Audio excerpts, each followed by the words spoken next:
Great and super awesome everyone, welcome to this premiere. सगळ्यांचं स्वागत आहे या प्रीमियर मध्ये.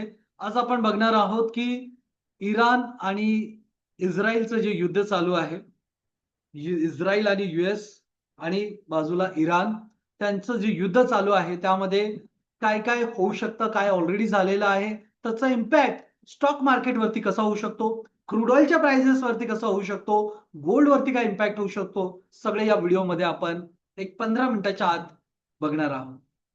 राईट. सो मेन कन्सर्न हा आहे की ज्यावेळेस अशा काही न्यूज येतात त्यावेळेस मॅक्सिमम इन्व्हेस्टर्स, 90% इन्व्हेस्टर घाबरतात आणि आपल्या पोर्टफोलिओ मधला काही हिस्सा विकून टाकतात. तर लक्षात ठेवा, अशा वेळेस ज्यावेळेस अशी सिच्युएशन येते तर वॉरेन बफेटलाच तुम्ही आठवायला पाहिजे. वॉरेन बफेट म्हणतात की be fearful when others are greedy and be greedy when others are fearful.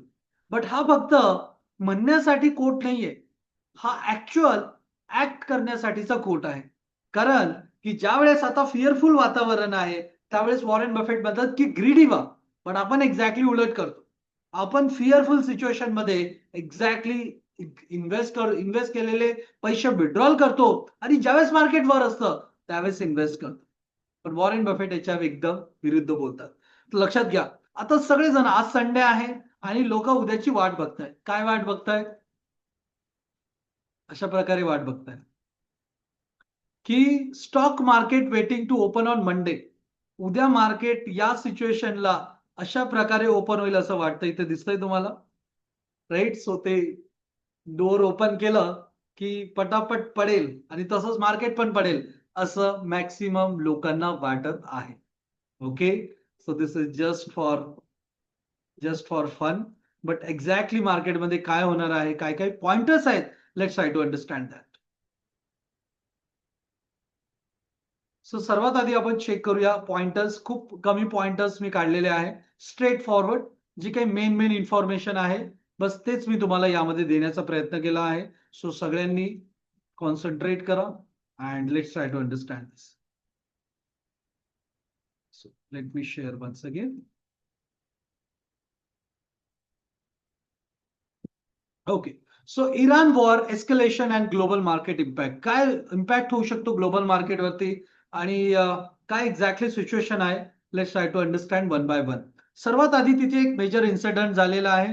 Major incident म्हणजे काय की जो त्या इराणचा सर्वा होता त्यालाच किल करण्यात आलेला आहे and that is the major thing. Okay. इराणच्या टॉप लिडरशिपवर डेडली अटॅक करण्यात आलेला आहे.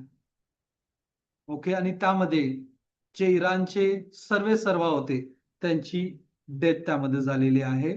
They they killed in this attack. Air strike झाली आणि ते त्यामध्ये किल झाले अशी बातमी आहे. ओके. आणि काही सोर्सेसने त्याची पुष्टी पण केलेली आहे की yes, this is the true thing. Okay. So main leader kill झालेला आहे. Iran supreme leader target killing. It's done. Okay. Global geopolitical shock event आहे हा. कारण की मोस्ट ऑफ द वेळेस आपण बघितलं की कुठल्याही देशाचा प्रमुख जो आहे तो तो अशा प्रकारे जात नाही. Okay. But it's US, right. So त्याचा सपोर्ट असल्यामुळे माइट बी हे झालं असावं. ओके. अजून पण टीव्हीवरती न्यूज तर चालूच आहे, तुम्ही पण बघू शकता. सॉरी. ओके. सो तो कोण आहे? इट्स अय्यातुल्लाह अली खामेरी. खामेनिया. राईट. तो त्यांचा सर्वा होता जो की किल झालेला आहे. ओके. नाव इराण काउंटर अटॅक करू शकतो का?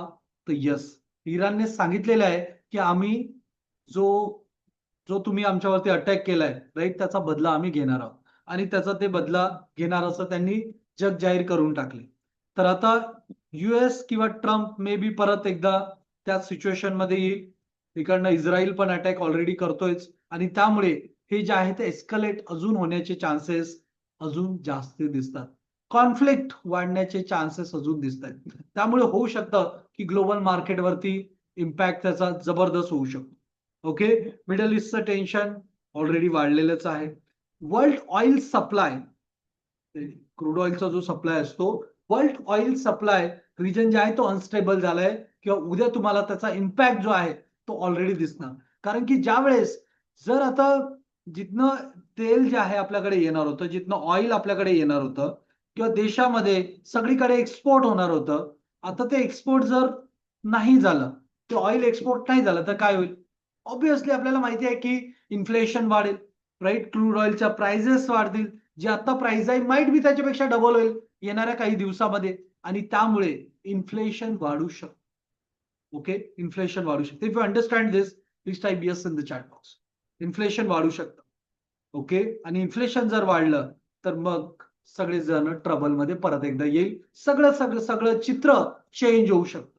बिकॉज क्रूड ऑइल सगळ्यांनाच माहिती आहे की वॉर ज्यावेळेस होतो त्यावेळेस क्रूड ऑइलचा सप्लाय वाढतो. क्रूड ऑइलची डिमांड वाढते, सप्लाय कमी होतो, त्यामुळे प्राइसेस वाढतात. राईट, पॉसिबिलिटीज आहे. त्यानंतर इन्फ्लेशन वरती रिस्क आहे. इन्फ्लेशन सगळं वाढू शकतं. जगाचं इन्फ्लेशन वाढू शकतं. कारण की ऑइल खूप जास्त इम्पॉर्टंट आहे ट्रान्सपोर्ट करण्यासाठी, गुड्स ट्रान्सपोर्ट करण्यासाठी आणि त्यामुळेच प्राइसेस इन्क्रीज होऊ शकतात.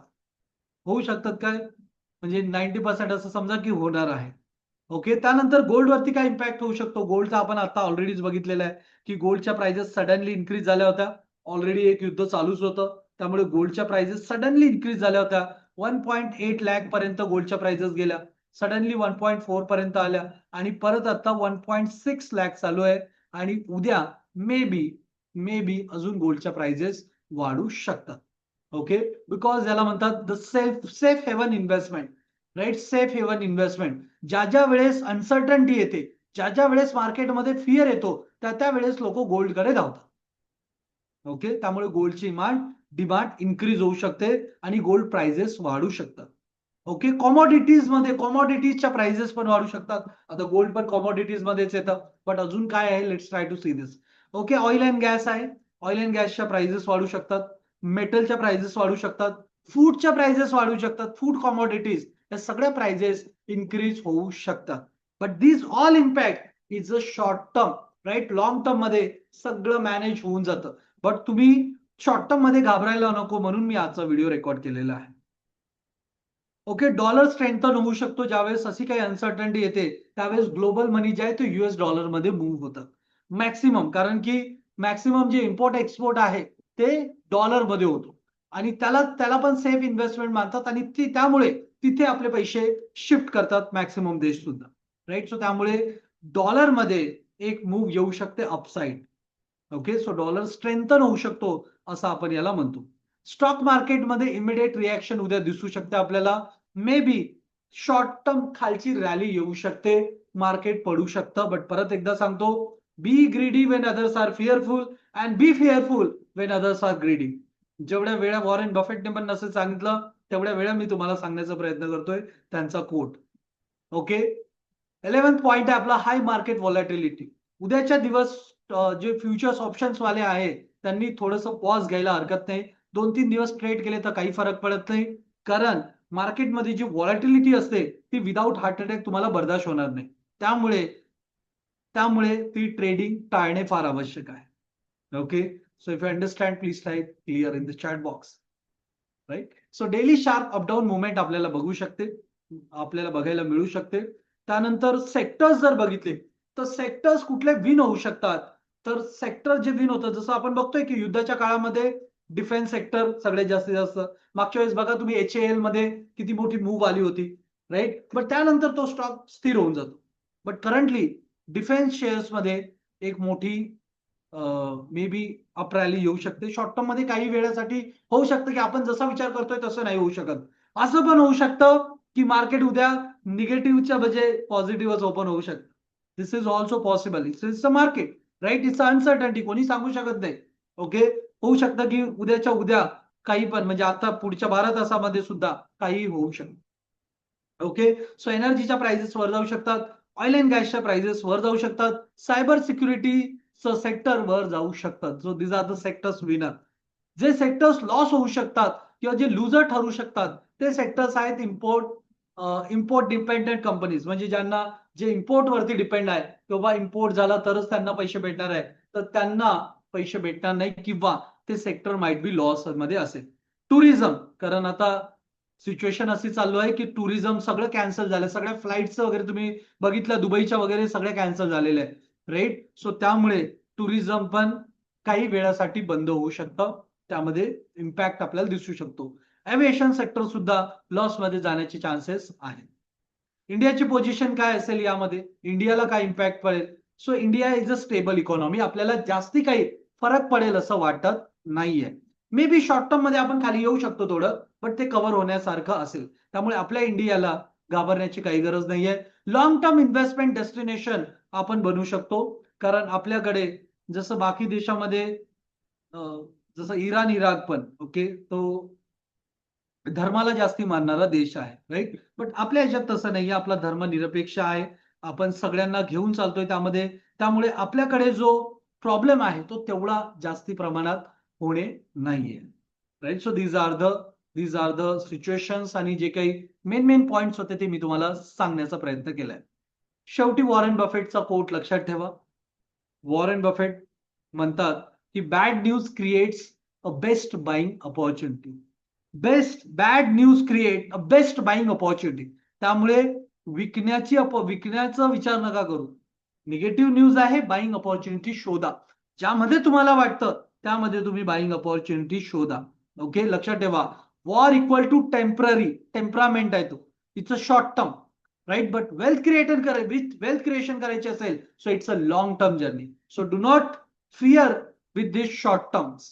Okay, go for a long, right. So this is all about the news and their impact. आणि जर तुम्हाला व्हीआरजी कम्युनिटी सोबत ऍड व्हायचं असेल, व्हीआरजी कम्युनिटीमध्ये यायचं असेल, तर तुम्ही डेफिनेटली व्हीआरजी कम्युनिटीला जॉईन करू शकता. आम्ही रोज सकाळी वेगवेगळ्या टाईपच्या एक्सरसाइज करतो. त्यानंतर फायनान्शियल कॉन्सेप्ट असते, जेणेकरून तुम्ही पॉझिटिव्ह राहू शकता. आणि सर्वात महत्वाचं, तुम्ही तुमचे फायनान्सेस स्वतः मॅनेज करू शकता. कुठल्याही एजंटवर डिपेंड राहण्याची गरज तुम्हाला नाहीये. जर तुम्ही लक्षात ठेवा कोणावरती डिपेंड राहिलात तर तुमचा खूप सारा पैसा लॉस्ट होऊ शकतो. त्यामुळे स्वतः शिकून घ्या, स्वतः इंडिपेंडेंट बना आणि अशा काही न्यूजला घाबरू नका. Okay, so see you all. Thank you so much for attending today's session. Will met in the next video. Bye bye. Thank you.